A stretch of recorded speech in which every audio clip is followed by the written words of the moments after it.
రైతు సోదరులకు అందరికీ నమస్కారాలండి. నా పేరు మోహన్ రావు అండి. నేను గరుడా కంపెనీలో ఒంగోలు హెడ్ క్వార్టర్లో పనిచేస్తున్నాను. గత 8వ తేదీ మొన్న ప్రసాద్ గారు పొలంలో ఆకు చుట్టు పురుగు బాగా బీభత్సంగా ఉందండి. దానికి గాను మేము గరుడా కంపెనీది కింగ్రాక్స్ అనే ముందు 2 ట్యాంకులు డెమో ఇవ్వడం జరిగింది.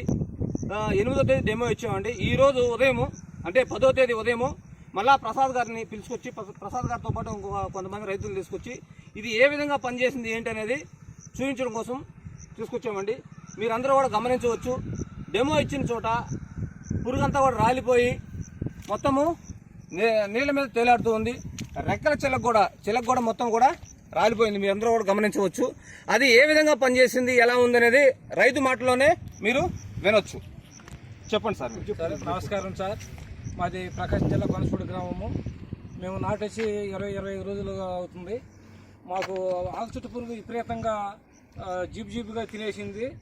అయితే గరుడ కంపెనీ వాళ్ళు కింగ్రాక్స్ అనే ముందు మాకు శాంపిల్ ఇచ్చారు సార్. అది 2 ట్యాంకులు మేము పిచికారి చేసాము. అయితే మర్నాడు వచ్చి చూస్తే పురుగు మొత్తం చనిపోయి నేల మీద తేలిట్లాడుతుంది. రైతులందరూ కూడా ఈ కింగ్రాక్స్ ముందు అనేది ఎకరానికి ఎంతో పడదు, 500-600 రూపాయల ముందు అయితే సరిపోతుంది. అందరూ కూడా దీన్ని వాడి రైతులు సంతృప్తి పొందవచ్చని నా అభిప్రాయం.